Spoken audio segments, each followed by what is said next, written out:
Continuously बातें हो रही है कि NSE have increase the stock. जो एनएसई ने टाइम एक्सटेंड किया है वो बेनिफिशियल है कि नहीं इंडियन मार्केट्स के लिए। तो कुछ बातें करते हैं रिगार्डिंग दिस एंड कुछ न्यूज़ देखते हैं कि ये बेनिफिशियल है कि नहीं। So let's come to the basic thing. So मैं आपको लेके चलता हूँ इकोनॉमिक्स टाइम के आर्टिकल पे, जहाँ पे जो एक्सटेंड किया हुआ है टाइमिंग उसका क्या बेनिफिशियल हो सकता है। तो for example if the market time x tends, तो ऑब्वियसली आपके पास ज़्यादा ट्रेडिंग आवर्स रह जाएँ। ज़्यादा ट्रेडिंग आवर्स रहेंगे तो ज़्यादा अपॉर्चुनिटीज़ रहेंगी ट्रेडर्स को अपने ट्रेड प्लान करने की। एंड जो सिस्टमैटिक ट्रेडर है एंड जो पोजीशन लॉन्ग करते हैं उनके लिए बहुत ही बेनिफिशियल रहेगा ये चीज़। और दूसरी चीज़ पे आते हैं तो सेकेंड थिंग इज़ जैसे ये मार्केट जैसे ये टाइमिंग एक्सटेंड होता है the market gets the advantage कि वो न्यूज़ एब्जॉर्ब करके। फॉर एग्जांपल आप कंटिन्यूसली देखते रहोगे कि मार्केट में बहुत सारा गैप अप या gap down it happens in the market बहुत ज़्यादा होता है अपने इंडियन मार्केट में, स्पेशली बैंक निफ्टी या निफ्टी में। The main reason this is because जो भी चीज़ें यूएस में हुई रहती है वो इंडियन मार्केट्स जो भी चीज़ें यूएस मार्केट्स में होती है वो बेसिकली इंडियन मार्केट के टाइमिंग के जो इंडियन मार्केट का ट्रेडिंग टाइम है उसके बाद होती है। तो ऑब्वियसली मार्केट को टाइम नहीं मिलता है कि उसी टाइम पे वो रिएक्ट करे। सो उसका जो भी रिएक्शन आता है वो सीधा आता है अगले दिन में एंड अल्टीमेटली गैप अप या gap down is what the outcome of this time. तो द जस्ट सो ये प्रॉब्लम थोड़ी सी कम हो जाएगी। I mean this will get ये थोड़ी अब्जॉर्ब हो जाएगी बिकॉज जैसे ही टाइम एक्सटेंड होगा तो मार्केट के पास ज़्यादा टाइम रहेगा एंड मार्केट इजीली बहुत ही प्यार से न्यूज़ अब्जॉर्ब कर पाएगा बाहर की। तो अभी मैं लेके चलता हूँ आपको लेट्स गेट मैं आर्टिकल्स पे लेके चलता हूँ आपको। तो वहाँ पे क्या एडवांटेजेस है थोड़ी मैं डिस्कस करता हूँ। अभी जो करंट ट्रेडिंग आवर्स है वो है 9:15 to 3:30 PM। उसके बाद जो भी एडजस्टमेंट होते हैं तो final whatever the things we get, जो फाइनल प्राइजेस आते हैं वो अराउंड 3:45 to 4 PM के आसपास आता है। एंड जो ऑल्सो इन दिस मैं आपको ग्लोबल ट्रेडिंग आवर्स के बारे में बताता हूँ। जो यूएस मार्केट है उसमें 23 आवर्स की ट्रेडिंग होती है। I don't know what happens वो ट्रेड में क्या क्या इंक्लूड होता है, बट 23 आवर्स की ट्रेडिंग होती है वो एरिया में। एंड ऑल्सो एशियन मार्केट्स और यूरोपियन मार्केट्स जो भी है उसमें भी ऐसा कहा जाता है कि इंडियन मार्केट की टाइमिंग से बहुत ही ज़्यादा ट्रेडिंग होती है यहाँ पे। और ये एक रीज़न है कि जैसे ही मतलब as soon as our economy is growing, जैसे अपनी इकोनॉमी ग्रो हो रही है धीरे धीरे, वैसे ही ऐसा है कि जैसा ग्लोबल फैक्टर्स अलाउ कर रहे हैं, जैसे global factors what ever the positive things which the global factors या ग्लोबल चीज़ें ग्लोबल वर्ल्ड में हो रही है एंड जो पॉजिटिव इम्पैक्ट ला सकती है अपनी इकोनॉमी, वो सारी चीज़ें इम्प्लीमेंट की जा रही है।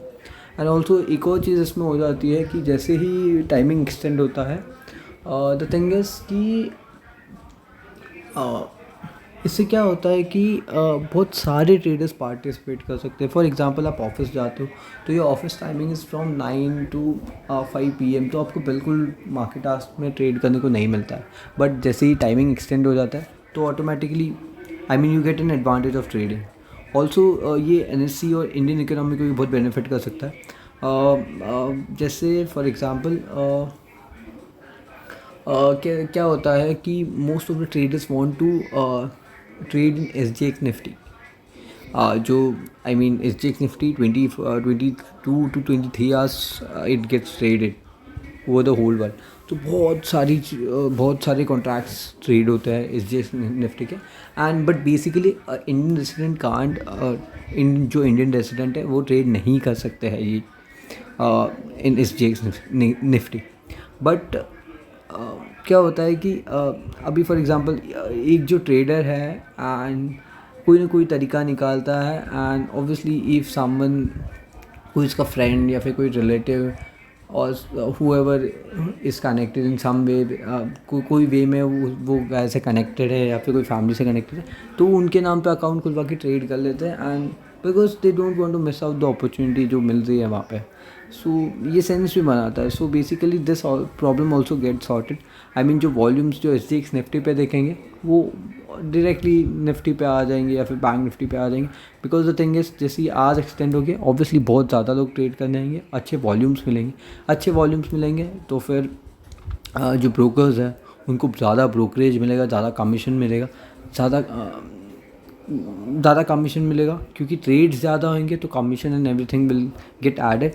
एंड जैसे ये चीज़ें ऐड होगी, ऑब्वियसली ये टैक्स के फॉर्म में गवर्नमेंट को जाता है, एंड जैसे ही गवर्नमेंट को ज़्यादा पैसा मिलेगा, गवर्नमेंट अच्छे से अब यूटिलाइज़ कर सकती है इंडियन इकोनॉमी में, एंड अल्टीमेटली जो बेनिफिट है वो इंडियन इकोनॉमी को ही मिलेगा in future. The thing is that also ये एक एडवांटेज भी है एंड ये एक डिसएडवांटेज भी है फॉर द ट्रेडर्स, जो आई मीन जो स्कैल्प करते हैं उनके लिए थोड़ा डिसएडवांटेज है, बिकॉज कैसा रहेगा, जैसे for example as the timing जैसे टाइमिंग कम होती है तो फिर वोलेटिलिटी थोड़ी बढ़ जाती है, क्योंकि कैसा रहता है कि कम टाइमिंग में obviously market has to react. एक दिन में मार्केट को कैसे रिएक्ट करना है वो स्पेसिफिक आवर्स में ही डिसाइड करना पड़ता है मार्केट को। तो जैसे ही ऊपर नीचे होता है मार्केट तो ऑटोमेटिकली मार्केट उसके हिसाब से अपनी मूव्स डिसाइड करता है अप एंड डाउन।